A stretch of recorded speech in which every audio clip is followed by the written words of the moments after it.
This video is going to be quite serious because we're talking about the harsh reality of living in Africa. You're watching Journey with Us, a digital nomad serial entrepreneur family that travels Southeastern Africa, currently living in Mauritius, Africa, which is an island if you don't know where it's at. It's in okay, so you have South Africa down here, you go across the ocean, you got Mauritius right there, okay? So it's east, but it's also southeastern Africa. And so we need to talk about the harsh reality of living in Africa. After going on 5 years, in August, we will hit year 5. And there's some harsh realities, okay? There's some harsh realities, but they don't necessarily have to do with one particular country. The harsh realities more so have to do with the entire climate of the continent, not one particular area, because we've met so many people who have traveled South Africa, lived in Kenya, lived in Tanzania, lived in Ghana, lived in Senegal, got jobs in Rwanda. You know, we are very, very much connected to the African diaspora community and what their experiences are like across Africa as a whole. We come in community and have these conversations with the different people that we talk to individually, okay? And so one of the themes that consistently pops up is corruption. Africa can be so much better and so much, I don't even know the word to say, but there are a lot of puppet leaders in Africa, you know, mostly in the Central Eastern Africa region. You have a lot of issues geopolitically in that region. And so coming to a country like Mauritius that is super stable, low on corruption, has good governance was so important for us. But also coming to terms with the fact that although there are 54 countries, to be quite honest, there's only a handful of countries that I would actually live in Africa.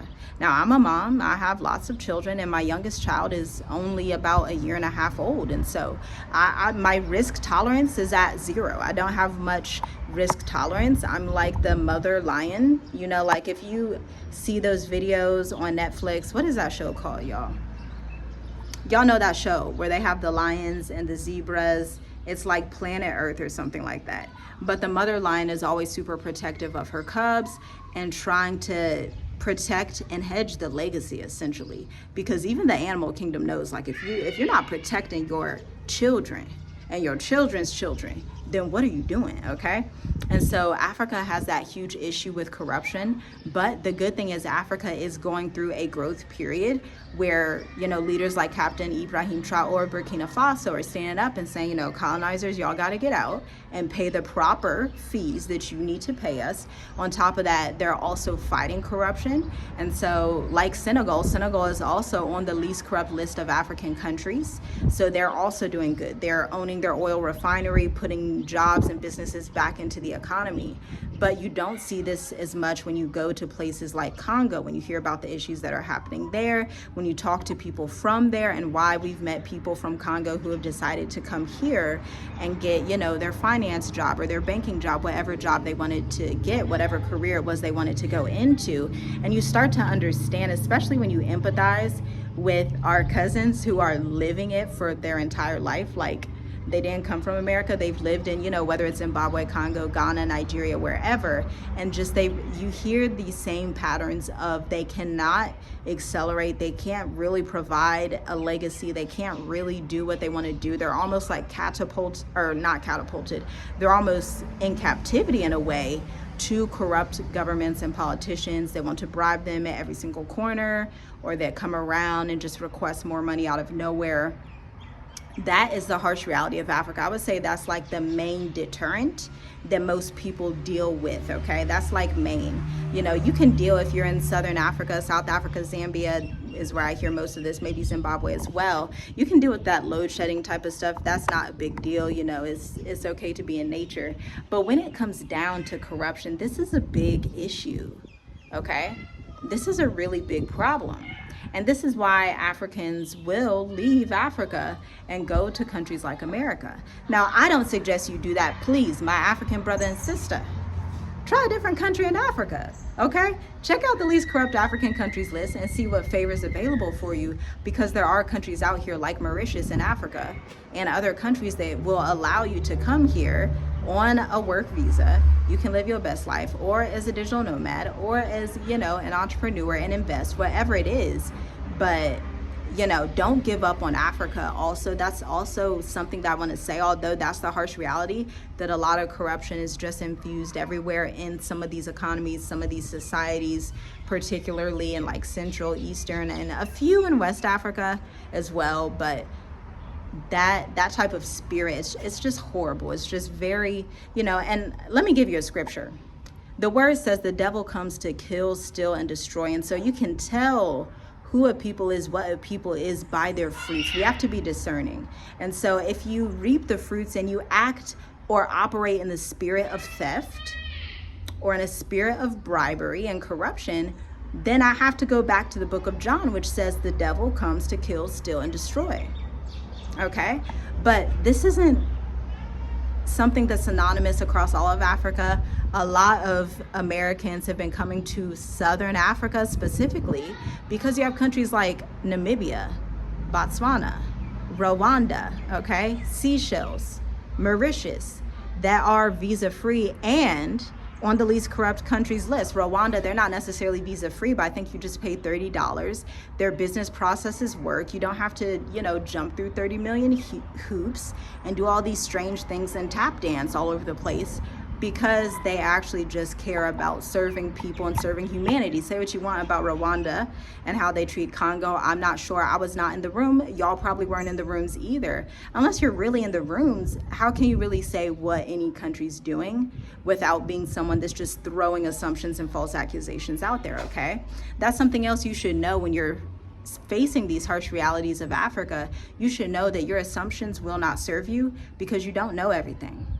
I learned this every day living here. I do not know everything.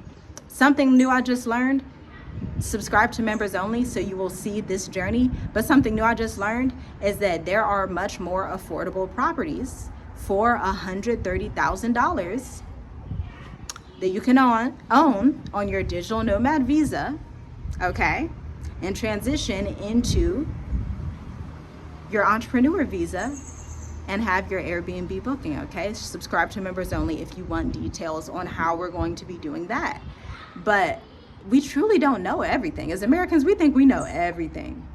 People who don't travel think they know everything. People who have not been outside of the country or have only been to 2 countries or, they just barely travel, they think they know everything. They don't know everything. They don't know everything, okay?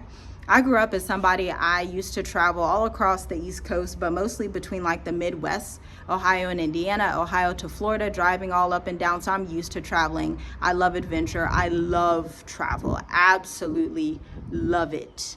My father grew up for part of his life in the Philippines, okay? Literally in the Philippines.